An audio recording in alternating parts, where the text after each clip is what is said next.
Okay, so looking at page 22, we're talking about the flow of funds. So that's why for UIP, okay, many a times the best example is always between Europe and US. Right, so examiner likes to use this tool as a pair of example to discuss UIP. And this is a real world situation, and you can see this is the interconnectivity between countries. How much money they send in and out between them.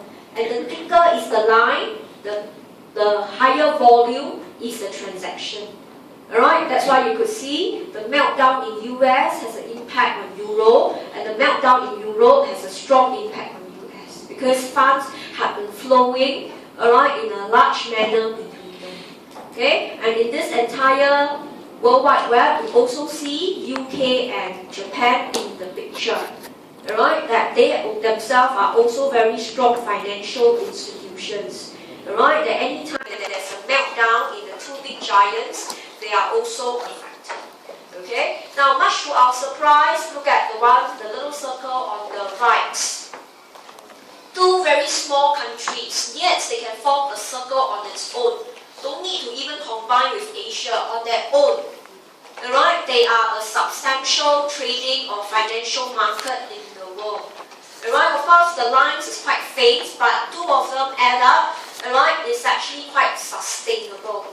Okay, so that's why when we say when Hong Kong and Singapore are aiming to develop into top financial hub, what we're trying to say is we want more funds to flow in and out of our countries. Okay, then of course we see another big circle which is up here, emerging Asia, which is actually China and India. Right? Okay, so in this case you could see China starts to list the stock market overseas. China wants to internationalize her yuan. Alright, she wants it to be more tradable. In other words, she wants to have a domineering place in the financial market. Okay, so you don't have to memorize this data. This is just to show you when we talk about flow of funds.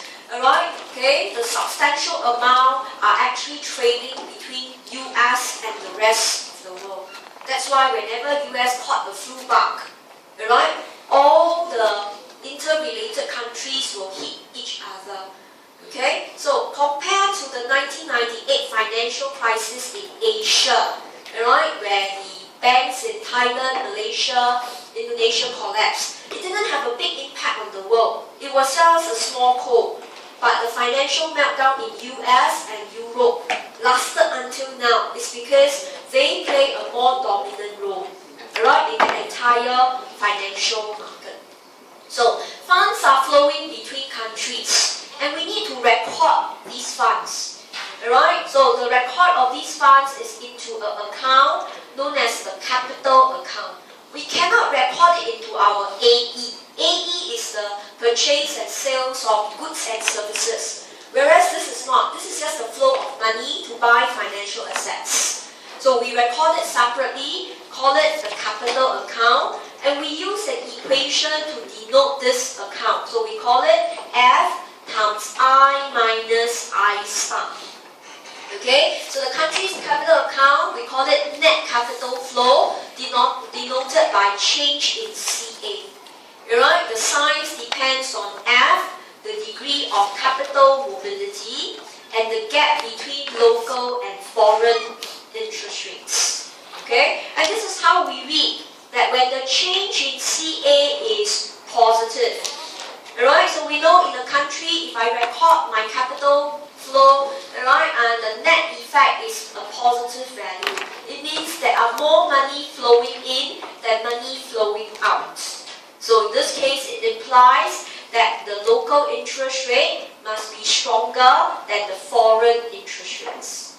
Because if the local interest rate is stronger, you want to buy the local bonds. So funds will flood into the market.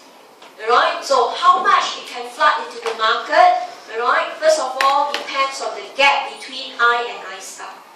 So if I is larger than I star, funds will flow in. But the exact size will depend on F. So for Singapore, F is larger. Alright, compared to Malaysia, Malaysia's F would be smaller because of capital control.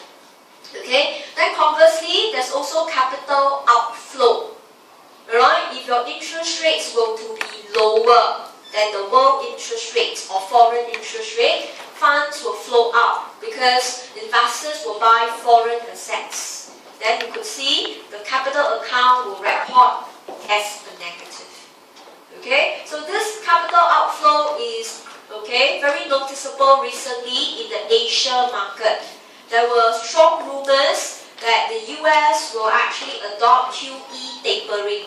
It means they were expecting interest rate in US over time will increase. The funds right now are hovering in Asia.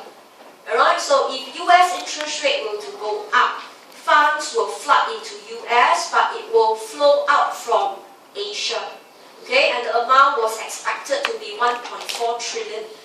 Alright, 1.4 trillion is almost like in the entire globe of the earth, half of the population hold US $1. That's a lot of money.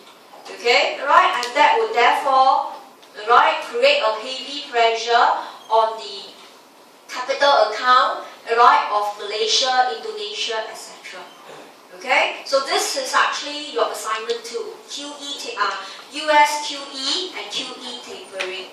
Right, where we actually can use the UIP, we can discuss how it affects capital flow and of course your exchange rates.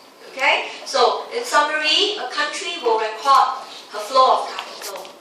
Okay, if your interest rate is sizable and attractive, funds will flow in, recorded as a net inflow. Okay, so this is very much, for example, in Singapore, our interest rates, and our stability is much better than the Asian markets. Okay, and this would be change in CA, where we saw the US cut interest rate in 08, 09. Okay, so we won't spend too much time on this. Let's move on to one more concept. Okay, so